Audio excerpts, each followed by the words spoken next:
grab a seat because we are running a tight ship today. We're going to keep to this agenda.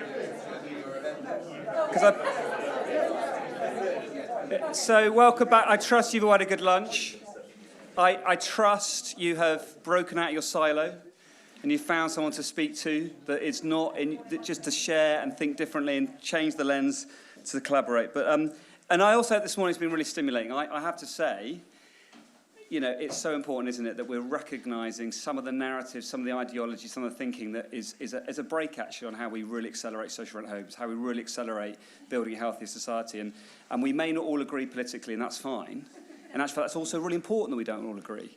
But we have to work how we build with or around.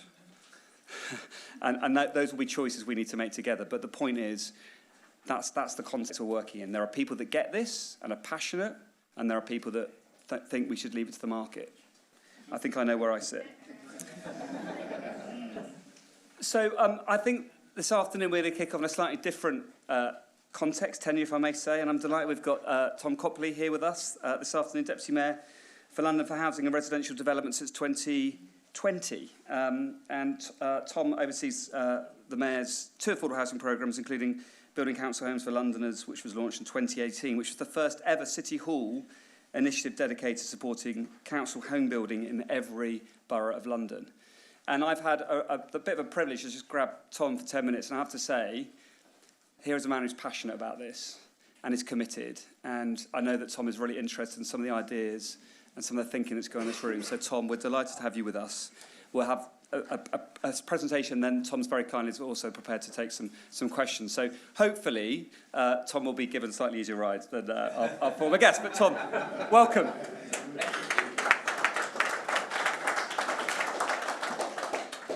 Thank you very much, Jez. And I'm not here for an easy ride, but you know, I might be giving you a slightly different take and a slightly different perspective. I think that's great. It's good to have a variety of views, I always think.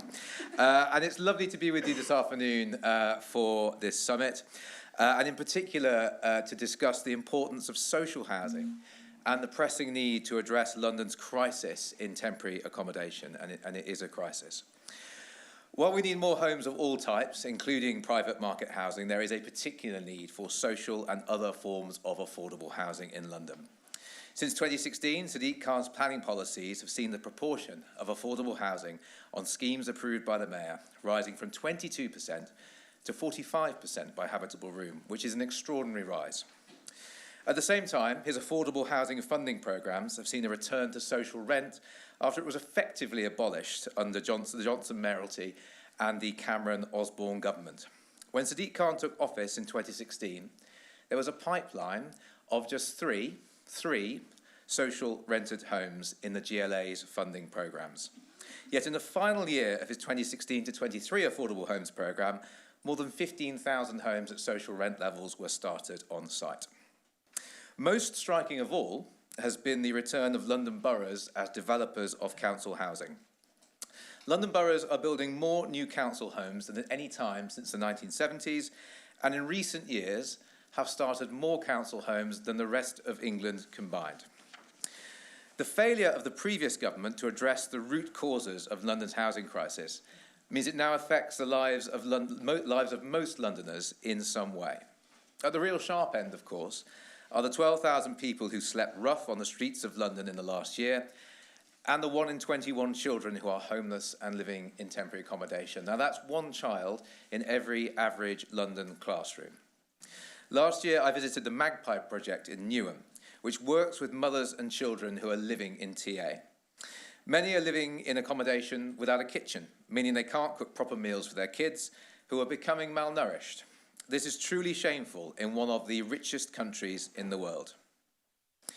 As well as the terrible personal impact the TA crisis has on homeless households, there is also an enormous financial cost for councils. London boroughs are now collectively spending more than £100 million a month on housing people in temporary accommodation. And this accommodation, of course, is too often substandard and overcrowded. Now, if you add up the cost of this over a year, that's more than the annual budget the previous government gave us for building new affordable homes in London, which is an absurd situation. Now, City Hall has been doing everything that we can to assist boroughs through our funding programmes. In 2021, the Mayor launched his Right to Buy Back programme. This enabled councils to buy back properties they once owned that were sold off under Right to Buy, or indeed any private property for sale, to be brought back for use either as social housing or as temporary accommodation for homeless families. Of the nearly 1,300 homes bought under this scheme, around half were for TA specifically. In 2023, this programme was replaced by the Council Homes Acquisition Programme, which also supports councils to buy homes for use as social housing or as TA. We're also looking at how we can support some more of the more innovative TA solutions that housing associations and private developers are working with local authorities on.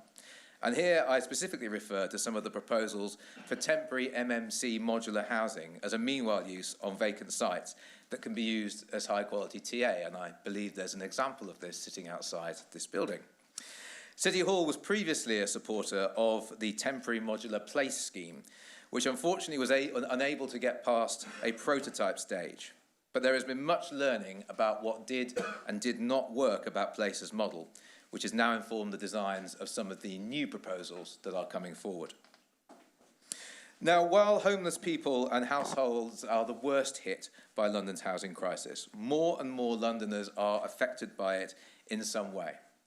Private rents have soared, taking more money out of renters' pockets and forcing increasing numbers of Londoners into poorer quality housing and unhappy flat shares. Higher interest rates following the Liz Truss mini-budget have hit homeowners with mortgages, and thousands of Londoners are still trapped in unsafe homes with dangerous cladding and other building safety defects. The housing crisis and the lack of social housing means less money spent in local high streets because it's going on rent, more people becoming ill, both mentally and physically, children doing worse at school because they have to keep moving home and because there is no quiet place to do their homework. It's also a crisis that holds back London's productivity, reducing labour mobility, forcing longer commutes, and making it harder for businesses to attract and retain talent. To solve the housing crisis is to start to solve many other problems at the same time. So therefore, there is both a social and an economic imperative to fix it. The good news is that fixing the housing crisis is a top priority, both for the Mayor of London and the new government, which, as you know, has set an ambitious target of building 1.5 million homes in this parliamentary term. As part of this, Angela Rayner has promised to deliver the biggest wave of social and affordable housing for a generation. The political alignment that we now have between government, the Mayor and a majority of London boroughs presents us with a moment of maximum opportunity. Now, there's no doubt that our planning system needs reform to create more certainty, particularly for smaller and medium-sized home builders, who now account for just 10% of the homes built in London, which is down from around 40% in the late 1980s. City Hall will be embarking on the process of creating a new London plan, which will have housing at its heart. But planning reform alone won't move the dial enough to get us up towards the housing needs assessment of 88,000 homes a year that the government has calculated for London. The fact is we need more investment, both public and private, into London's housing sector. The Mayor is working to secure a substantial long-term affordable homes programme post-2026, alongside a new City Hall developer investment fund, which will be mainly recyclable and allow us to offer loans, equity investment and infrastructure funding. We also need the green light for key transport infrastructure projects such as the DLR extension to Thamesmead, which would unlock 30,000 homes alone, along with the West London Orbital, and the Bakerloo line extension. But the Mayor and government are both clear that we also want private investment too, where this can boost delivery, particularly of affordable housing.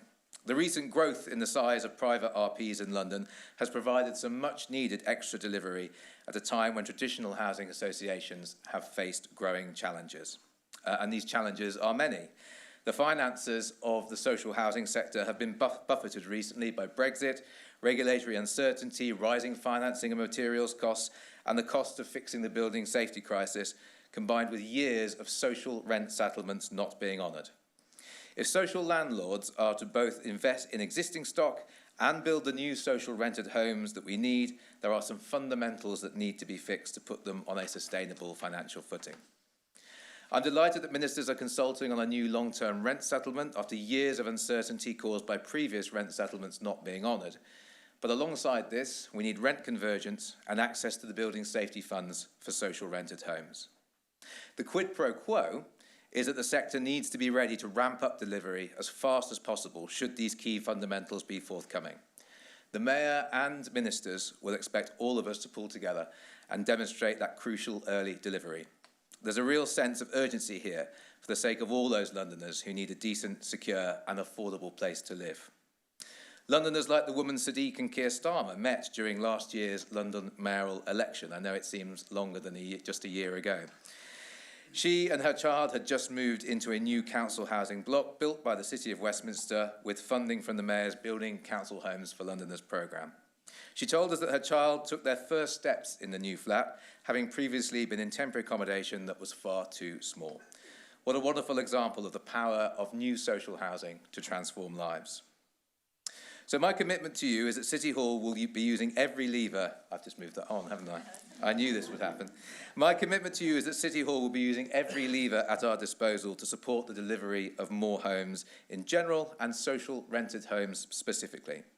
This includes using the Mayor's power to call in planning applications and reconsider them where there are sound planning reasons to do so, as the Deputy Mayor for Planning did recently when the London Borough of Tower Hamlets refused more than 1,500 homes, including hundreds for social rent, on the Aberfeldy Estate Regeneration Scheme. The Mayor also has a commitment to explore the creation of new mayoral development corporations where these would boost delivery, a commitment that could align well with the government's commitment to establish new towns. And our commitment to establish a City Hall developer will open up opportunities for public-private partnerships, something there's a keen interest for in the sector. As a housing investment authority, local planning authority, and with the Mayor's role as Chair of Transport for London, City Hall is uniquely placed to drive housing development and regeneration. To do so, we will need to work closely with boroughs and the private sector. It's only through collaboration and partnership that we can rise to the scale of the challenge of building the social rented homes that we need and fixing London's housing crisis. Thank you.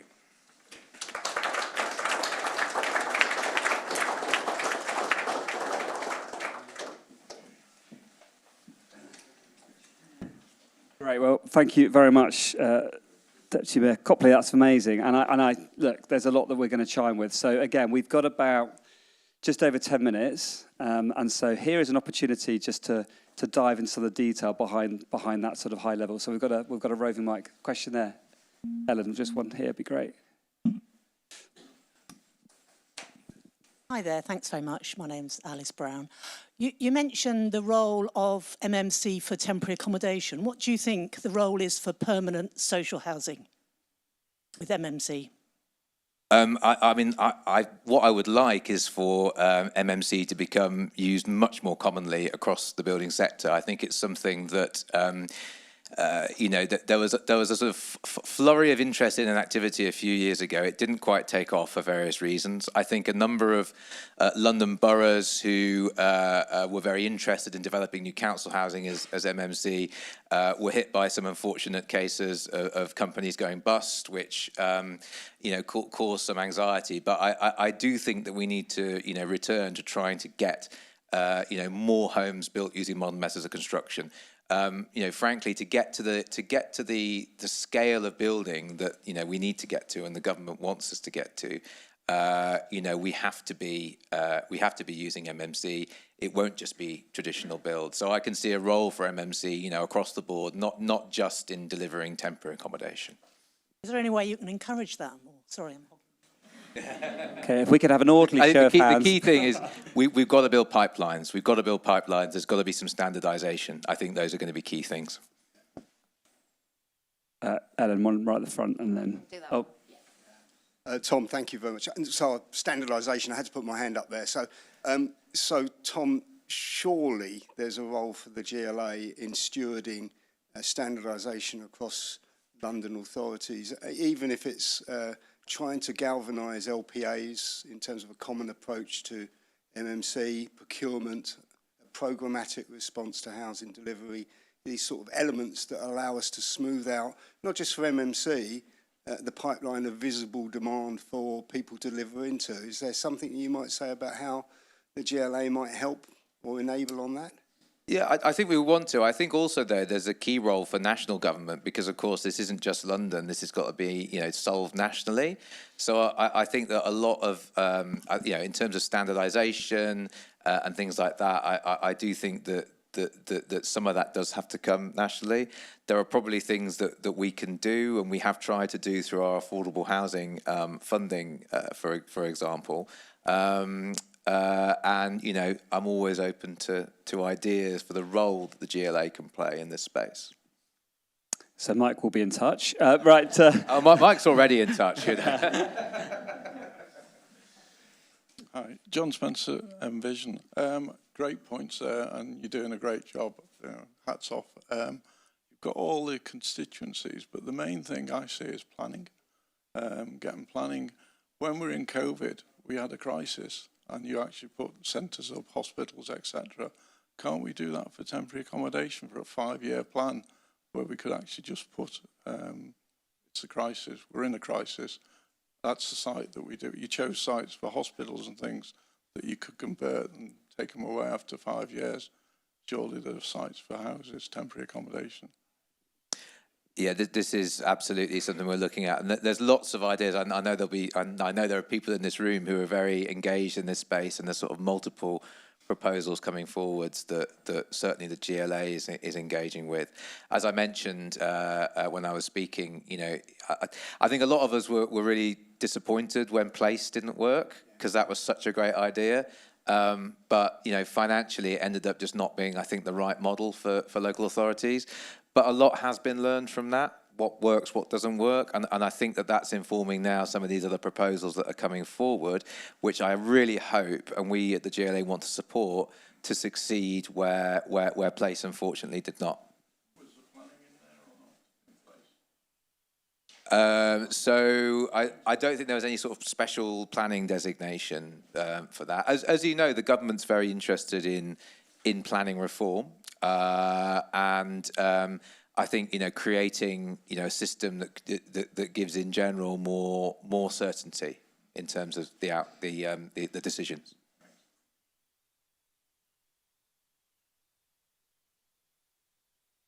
Hi Tom, it's Gonzalo Marcassini here from RENCAP. This whole conference is about new homes in new ways, and one of the other subjects we're talking about in one of the sessions tomorrow is the role of PropTech to do things a little bit differently. Ministry of Housing is doing a lot with PropTech, and they're now on PropTech round 4 of their kind of grant schemes, and also the digital planning directory that's just been released. Land Registry, Ordnance Survey are doing their share with incubating through the Geovation programme in London. How can the GLA act as a bit of a pilot to support local authorities to use more PropTech across their development programmes? Oh, I'm going to claim a slight ignorance as I don't know the answer to that question, but I'd love to talk to you about it. Okay, we can talk about it later, but or come to the session tomorrow. Worth saying, isn't it? I suppose the challenge of PropTech is it's such a broad church in itself, isn't it? We talk about MMC, so I suppose there's a kind of clarification of how it could roll. Another couple of questions? I was just going to say, I can answer that in part because the Greater London Authority is doing a lot of work around improving the digital information. Because obviously we know The planning data hub, are you talking? Yeah. SHLA, I don't know, that sounds great, doesn't it? SHLA, sounds like might do anything. But I suppose the important thing there is, the quality of the data that our local councils hold is really key. So understanding the data and the conditions is fundamental to being able to unlock land and supply that pipeline. So there is lots going on in that space that affects you. So the digital SLA, has been launched by our planning team, Land for London. So yes, there is plenty of stuff going along with the data hub. Yeah. Great. We've got a couple more questions down at the front here, and at the front here. Laura. So. Yeah. No, Trudy, go. Yeah. Yeah, and then we'll dive in over here. Put your hand up. There was a couple of hands over there. Yeah. Trudy Sully from Mont MacDonald. You rightly so champion the cause for London, and we are in London, but as somebody that doesn't live in London, I feel that the conversation is skewing a bit, and I know the scale of things here, but what really recently bothered me is I was in conversation with somebody about delivery of housing in London, looking forward to the spending review, and the comment was, well, we have to compete with the regions to make sure we secure the money.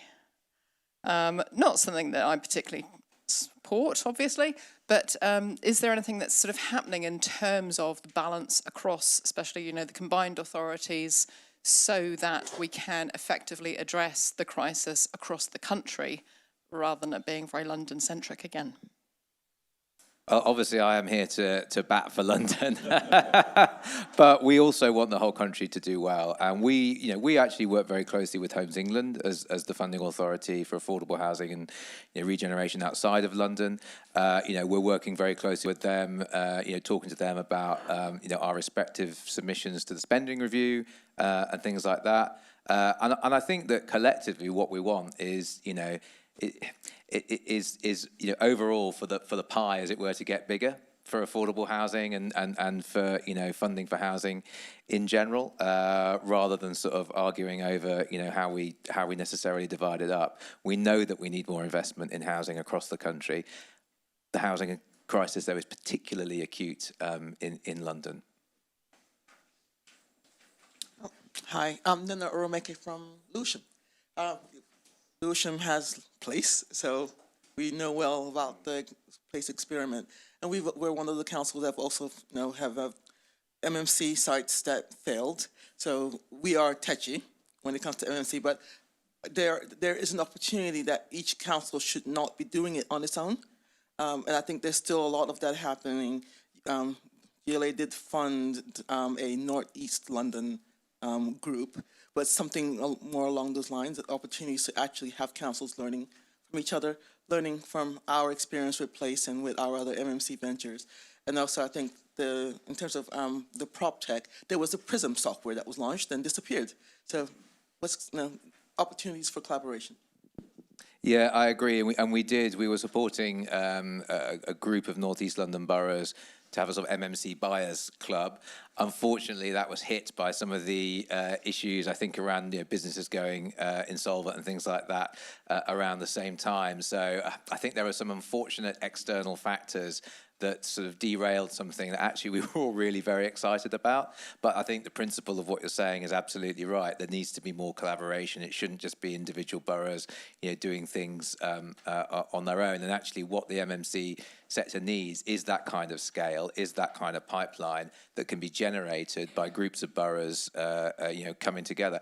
Not just boroughs, of course, housing associations as well. We'd like to see that too. We'll just take one more question.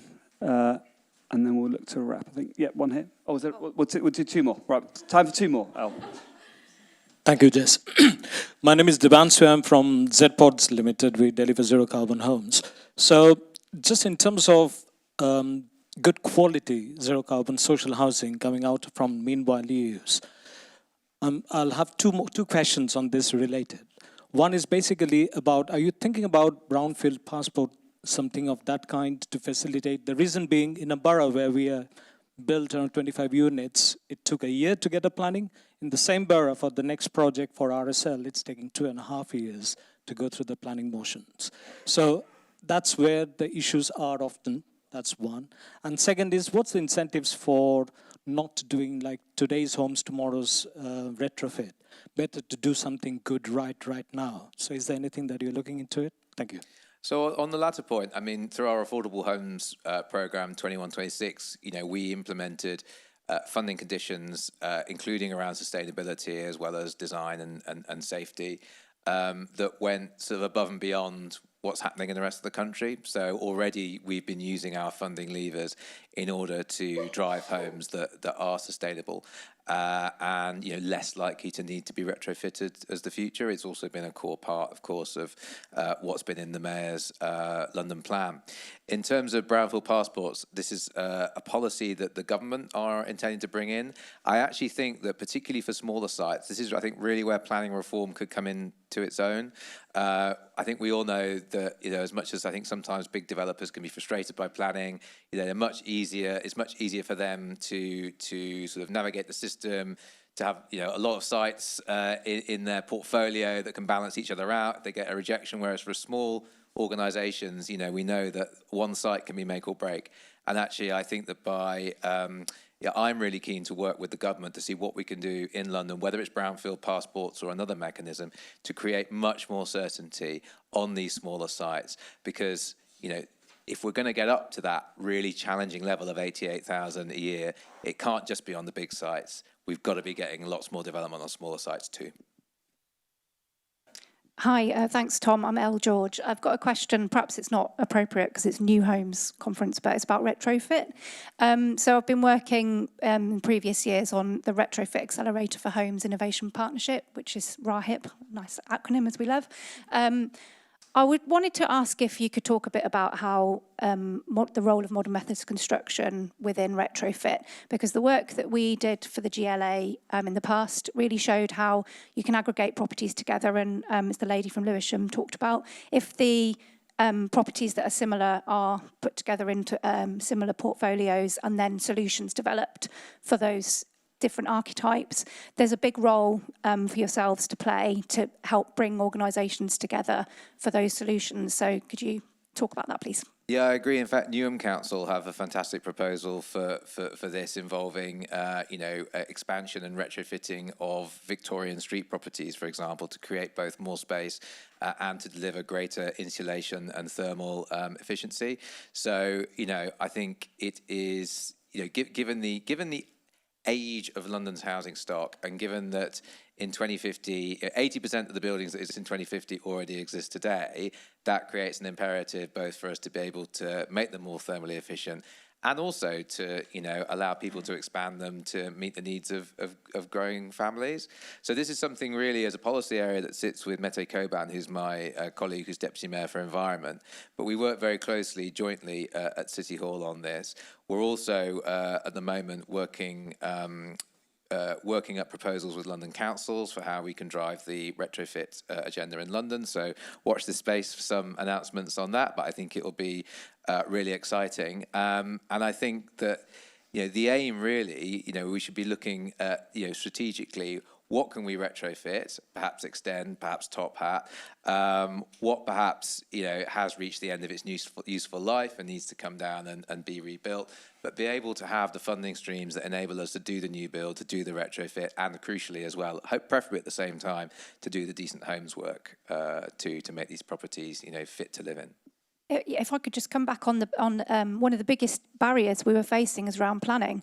So we had, say, schemes of 50 homes, and every single home was having to go through a separate planning application. It would be much better if there could be agreed, what would be allowed, what types of finishes, what types of solar panels can go on, rather than the extreme costs and time delays from every home having to go through this individually. So I think Haringey Council have got some really innovative policy on this in terms of allowing extensions to properties that can include retrofit, some upwards extensions that fit within kind of the existing streetscape. So you've got your sort of design code for the area, and actually if you look at Haringey you can see where these sort of extensions and things have been delivered, and that kind of policy put in place makes it much easier for these applications to be approved, and so I think that other boroughs should be looking at introducing these kinds of policies to make it easier to extend and to retrofit. Great. Well, Tom, thank you so much. Can we give Tom a massive round of applause, please? I'm not sure we gave you too hard a time. I think that was but I think it's fascinating, Tom. Great to see across your brief. I mean, one of the things that just occurs to me to reflect on that is we talked about place. We talked earlier about some of the larger volumetric failures that we saw in the market, and this challenge of how we see that as R&D. Right? There's so much learning and so much investment that's gone into some of those programs. The idea that you just rip up and go, well, that failed, let's start again. Can you imagine nothing would get reinvented? So there is a real challenge, isn't there, about how we make sure we've got that learning and capture it and redesign to go forward. And the other reflection just about the point from Lewisham, I think is really difficult but really important, is that the reality for local government right now is there is not the competence, capacity and resource, and I don't mean that's a criticism, I mean this is years of austerity, for each local borough to be thinking strategically long-term around funding, planning, design, pattern books, innovation, MMs. It's an extraordinarily complex area. So we are going to have to find mechanisms to work much more collectively. And again, I think Tom, I just want to recognise, I think that is what I'm hearing from your message. There is an ambition to work collectively through national, regional, local government, and that's part of how we tap into that collectively. We bring that wisdom, because I think it's fair to say government wants answers.